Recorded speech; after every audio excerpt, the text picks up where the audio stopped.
សួស្តីទាំងអស់គ្នាស្វាគមន៍មកកាន់វីដេអូបន្ទាប់ដែលថ្ងៃនេះយើងនិយាយតាក់ទងជាមួយនឹង Group Policy Object ដែលហៅកាត់ថា GPO អញ្ចឹងនិយមន័យរបស់វាគឺវាជាបណ្ដុំនៃ configuration setting របស់ Windows ហ្នឹងហើយយើងអាចបញ្ជាវាពី server បានយើងអាចឲ្យឧទាហរណ៍ថាយើងអាចឲ្យ user ហ្នឹងគាត់អត់អាចដូរ paper ហើយអត់អាចអនុញ្ញាតឲ្យ user ហ្នឹងគាត់ប្រើ flash ហើយយើងក៏អាចធ្វើការដំឡើង software បានហើយយើងអាចបញ្ជាពី server ហើយបញ្ជាពី Active Directory អញ្ចឹងគ្រប់ policy គឺវាធ្វើការជាមួយនឹង OU អញ្ចឹងវាធ្វើការជាមួយ OU វា control ទៅលើការចូលក្នុង VMware យើង Control Alt insert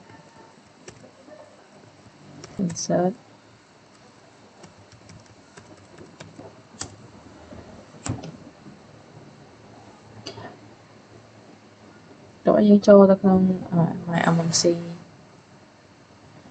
រយៈផលនេះយើងអាចធ្វើការចុចខ្វែងបានចេញចូលទៅកាន់ MMC របស់យើងមកដើម្បីចុចចូលកន្លែង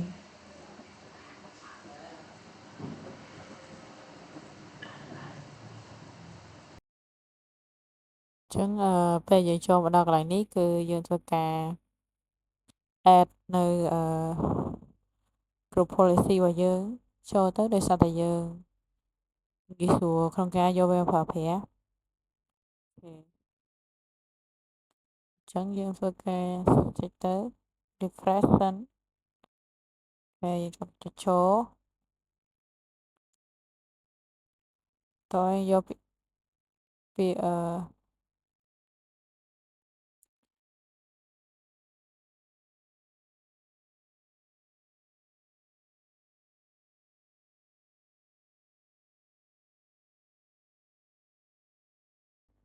ចឹងមកដល់កន្លែងនេះដែរយើងយកពាក្យថា group policy management ហើយយើងធ្វើការចុច add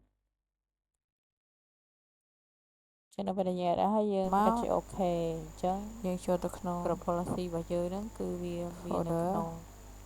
អូខេអញ្ចឹងយើងចូលទៅក្នុង drive របស់យើងធ្វើការបង្កើតនៅ folder ថ្មីមួយដែលមានឈ្មោះថា wallpaper ដើម្បីធ្វើជាឧទាហរណ៍ដើម្បីយើងធ្វើការដាក់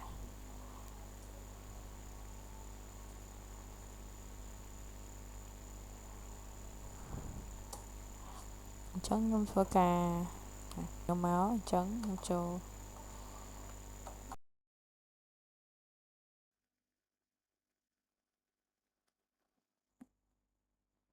អញ្ចឹងពេលដែលយើងធ្វើការដោត flash ទៅគឺវាធ្វើឲ្យយើងជ្រើសរើសអញ្ចឹងយើងយក E6 server មក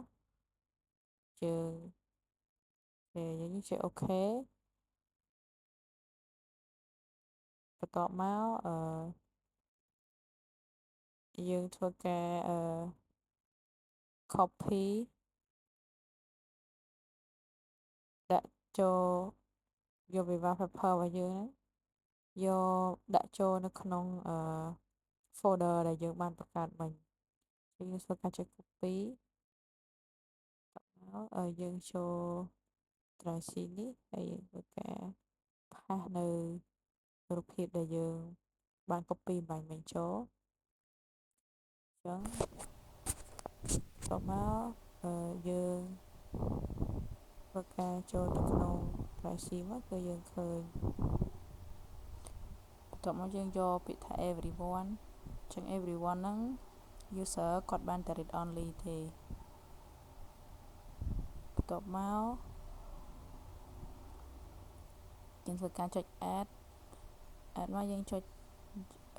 យកពាក្យថា share បន្ទាប់មកយើងចុច close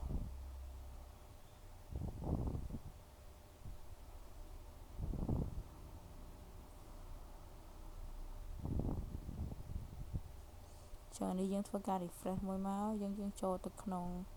group policy object របស់យើងបន្ទាប់មកយើងយកពាក្យថា new ហើយយើងធ្វើការដាក់ឈ្មោះអញ្ចឹងខ្ញុំធ្វើការដាក់ឈ្មោះថា GPO set wallpaper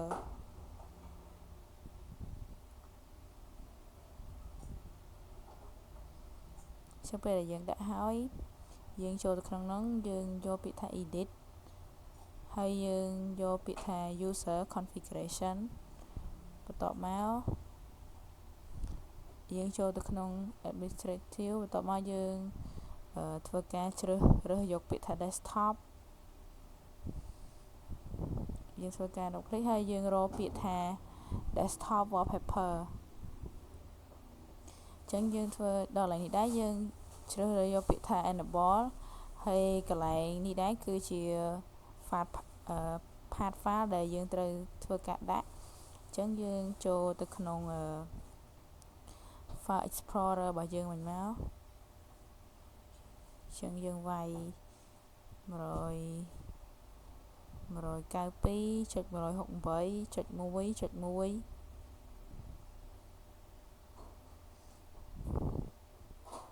192.168.1.1 បន្ទាប់មកចាំអញ្ចឹងវាចូលដល់ wallpaper អញ្ចឹងយើងធ្វើការ copy កន្លែងហ្នឹងមកដើម្បីយកទៅដាក់អូខេដល់ពេលដាក់ហើយយើងត្រូវទៅសេឈ្មោះនៅខាងក្រោយហ្នឹងអញ្ចឹងរូបភាពរបស់យើងហ្នឹងគឺ .jpg ចឹងយើងដាក់មកធ្វើការដាក់ហើយយើង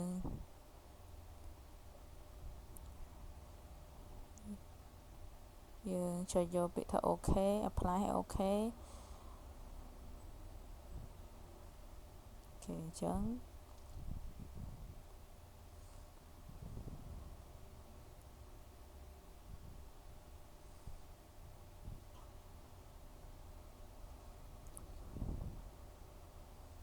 បន្ទាប់មកទៀតយើងចូលទៅក្នុង control panel ហើយយើងជ្រើសរើសយកពាក្យថា personal នេះបន្ទាប់មកយើងយកពាក្យថា prevent changing desktop background យើងចូលលេខហ្នឹងមកយើងធ្វើការចុច double click លើវាមកយើងយកកន្លែងនេះដែរគឺយើងជ្រើសរើសយកថា enable បន្ទាប់មកយើងចុច apply ហើយយើងចុច OK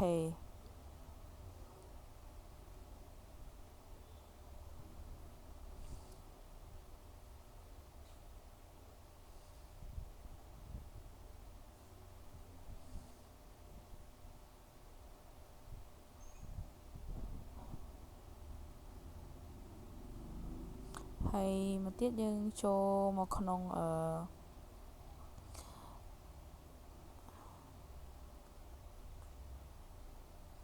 យើងចូលមកក្នុង user នេះដែរគឺយើងធ្វើការ link គ្នាអញ្ចឹងនេះគឺជាគ្រប់ policy របស់យើងកាលនេះដែរអញ្ចឹងបើយើងសាកចូល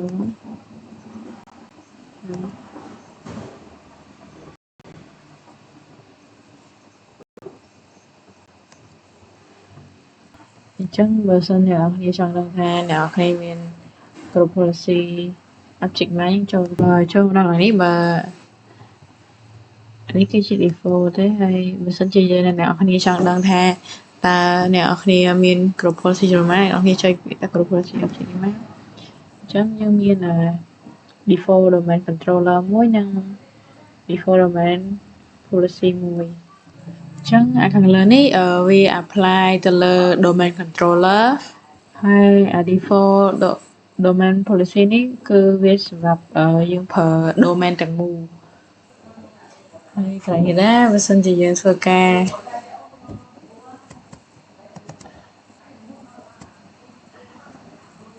delete ឬ remove វាចាហ្នឹងគឺវាលែងធ្វើការចង់បានន័យថាវាអត់ apply ទៅលើ object domain ហ្នឹងទៀតទេកាលណាយើងលុបខាងលើនេះចោលឲ្យគ្រប់ policy ហ្នឹងវាលែង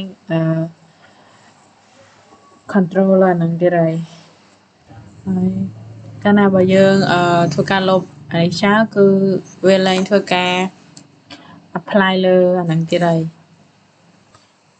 ចឹងខ្ញុំធ្វើការអឺ apply ទៅលើ accounting អញ្ចឹង accounting ហ្នឹងគាត់អត់អាចប្រើផ្លាស់បានហើយយើងចូលទៅក្នុង user អញ្ចឹងខ្ញុំធ្វើការចូលទៅក្នុង group policy របស់ខ្ញុំធ្វើការ right click តែ new ជាថា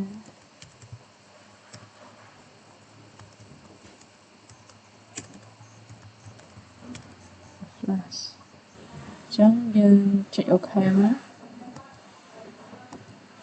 អូខេយើងបានហើយអញ្ចឹងខ្ញុំធ្វើការ edit វាអូខេអញ្ចឹងចូលឡើងមាន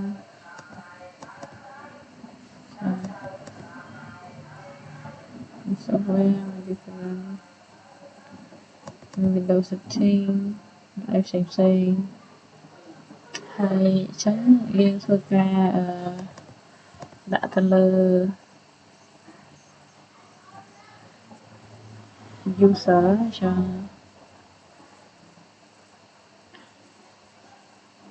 យើងធ្វើការដាក់នៅលើ user នៅ administrator template យើងយក all setting វាមានដល់ទៅ1790ចឹងវាមានច្រើនអញ្ចឹងបើយើងចង់ឲ្យផ្លេចយើងយក filter មកយើងចូលទៅក្នុង view ហើយយើងយកពាក្យថា filter option ដើម្បីយើងធ្វើការយើងយកពាក្យថា filter option ចឹងដល់មកយើងយកពាក្យថា filter option ហើយយើងយកពាក្យ view យើងយក filter option ហើយយើងសម្រាប់ search ពាក្យ removable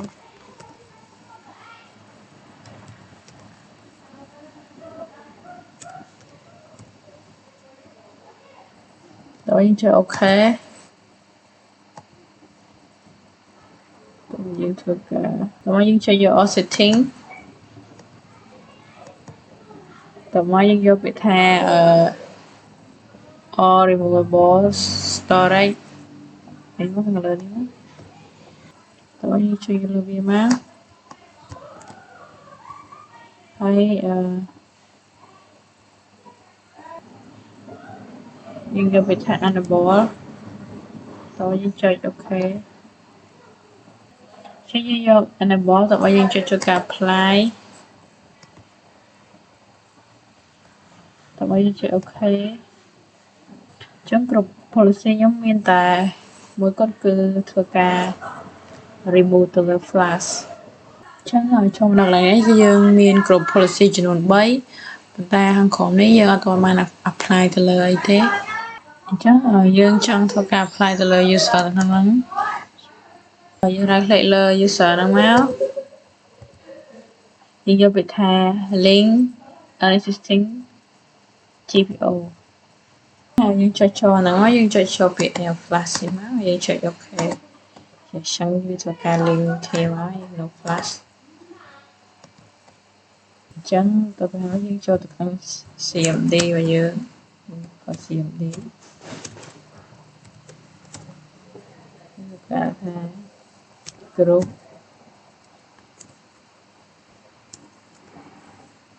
អញ្ចឹងgroup policy របស់យើងហ្នឹងវាធ្វើការ update គេ success ហើយអញ្ចឹងពេលដែលវាធ្វើការ update ហើយយើងចូលទៅក្នុង file របស់យើងចូលទៅក្នុងចាំមើលថាតើគាត់នឹងនៅអាចប្រើ flash បានអត់អញ្ចឹងខ្ញុំធ្វើការសារដោត flash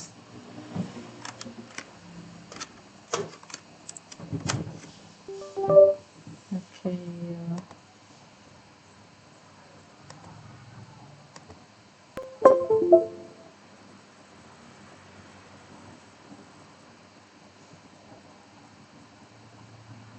យើងចូលទៅក្នុង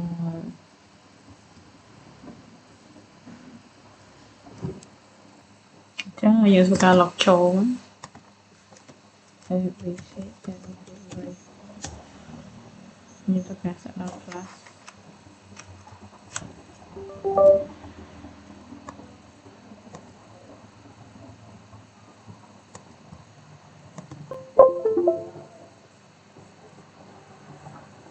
យើងសាកចូលទៅក្នុងហ្នឹងអញ្ចឹងគាត់អត់អាចធ្វើការផល class បានទេបន្ទាប់មកយើងធ្វើការដល់ flash តើពេលដល់ flash ហើយគឺគាត់អាចប្រើបានអត់បន្ទាប់មកយើងធ្វើការដល់ flash ទៅចាំមើលតើគាត់អាចប្រើ flash បានអត់ចឹងយើងធ្វើជា connect យក remote តាមហើយយក OK ចេញចូលទៅនេះចឹងយើងអាចប្រើ flash នេះបានទេអូខេបន្ទាប់មកយើងបន្ទាប់ពីយើងធ្វើការ log នៅ flash ហើយយើងធ្វើការ set wallpaper ពី server ទៅឲ្យ client កុំព្យូទ័ររបស់ client អញ្ចឹងខ្ញុំធ្វើការ copy ពីក្នុងយើងចូល file explorer មក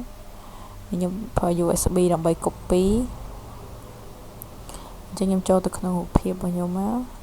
កាត់ copy តបមកខ្ញុំចូលត្រីអូខេ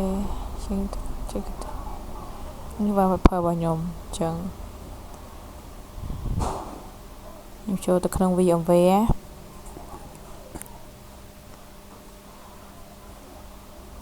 យើងចូលមកក្នុង VMware របស់យើងហើយចូលទៅបង្កើតបន្ទាប់មកយើងចូលទៅ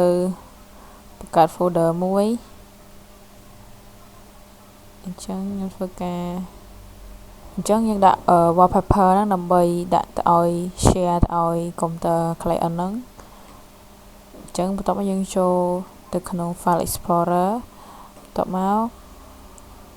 យើងទៅបង្កើត folder មួយយើងដាក់ឈ្មោះថា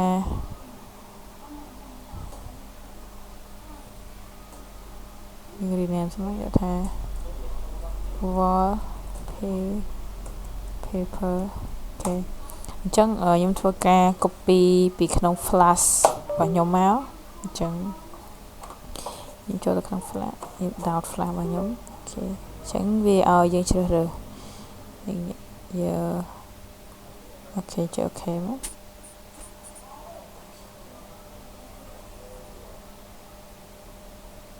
អូខេចេញមកហើយអញ្ចឹងយើងធ្វើការចូលទៅ copy ដាក់នៅក្នុងរបស់យើងបង្កើតបាញ់មិញហ្នឹងអូខេ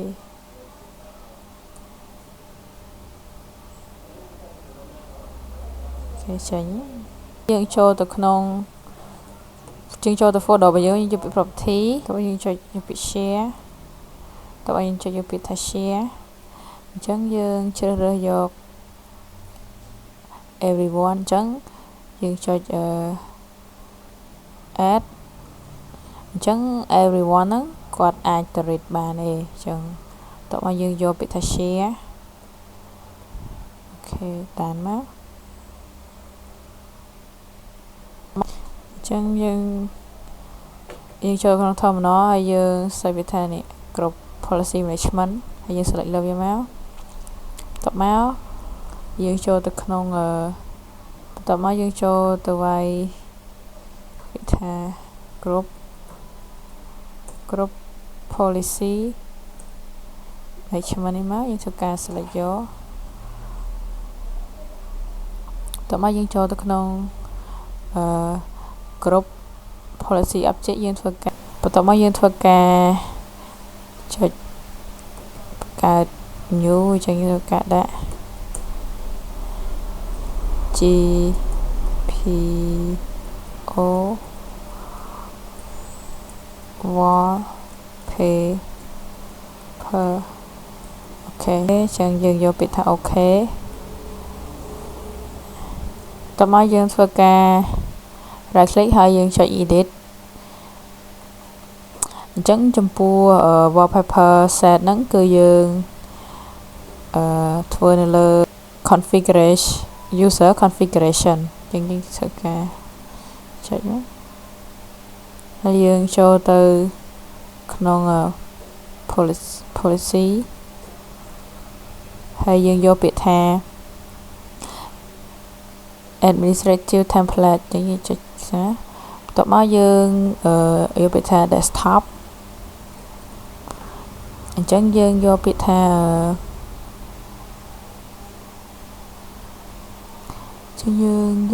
desktop យើងយកពាក្យថាអញ្ចឹងនេះកន្លែងនេះដែរគឺយើងយក desktop wallpaper អញ្ចឹងកន្លែងនេះដែរគឺយើងធ្វើការកំណត់វាមកយើងយក enable តបមកនេះគឺជា path file របស់ folder រូបភាពរបស់យើងអញ្ចឹងយើងចូលទៅក្នុង file explorer អញ្ចឹង path ដែលយើង share ហ្នឹងជា IP របស់ server អញ្ចឹងយើងធ្វើការដាក់ទៅ 192.168.1.1 អូខេហើយនេះគឺជា wallpaper របស់យើងអូខេអញ្ចឹងយើងធ្វើការ copy ដាក់ចូលទៅតោះយើងត្រូវដាក់ឈ្មោះរូបភាព wallpaper របស់យើងអញ្ចឹង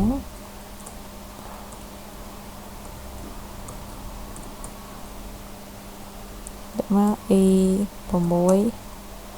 wallpaper.jpg ចឹងត្រង់នេះដែរយើងធ្វើការដាក់ឲ្យត្រូវមកដើម្បីនេះបើសិនជាខុសគឺវាអត់ចូលទេបន្ទាប់មកយើងចុចអូខេហើយជា apply សិនតោះយើងចុចអូខេអញ្ចឹងមួយទៀតហ្នឹងយើងត្រូវធ្វើការចូលទៅកំណត់ដើម្បីឲ្យ user ហ្នឹងគាត់អត់អាចធ្វើការដូរ paper បានតាមតែចិត្តឲ្យគាត់ចង់ដូរទេគឺយើងត្រូវចូលទៅក្នុង control panel យើងយកពាក្យថា personalization នេះមកតោះមកយើងយកពាក្យថា prevent changing desktop background យើងចុច click លើវាមកអញ្ចឹងយើងធ្វើការកំណត់គឺខ្ញុំដាក់ enable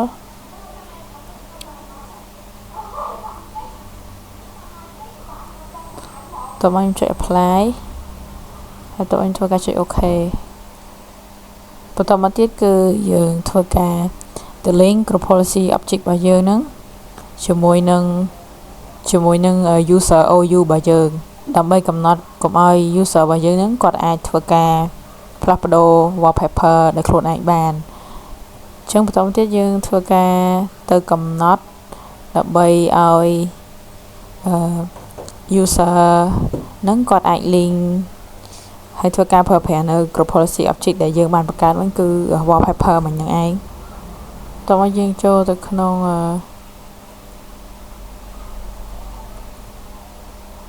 user ហើយយើងធ្វើការ link វាអូខេអញ្ចឹងនេះស្អីខ្ញុំចុចអូខេអញ្ចឹងបន្តមកនេះយើងបាន group policy ចំនួន2ហើយទី1គឺការប្រើប្រាស់ fluff block fluff មិញហ្នឹងហើយនឹងwallpaper អញ្ចឹងយើងសាក់ចូលទៅមើលថាតើវាដំណើរការហើយនៅអញ្ចឹងយើងធ្វើការចូលក្នុង computer client អ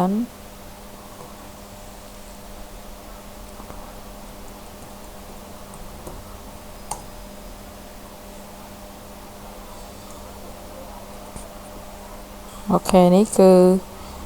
wallpaper ដែលខ្ញុំបានកំណត់ពី server មកមិញហ្នឹងគឺអញ្ចឹងយើងឧទាហរណ៍ថាយើងចង់ដូរ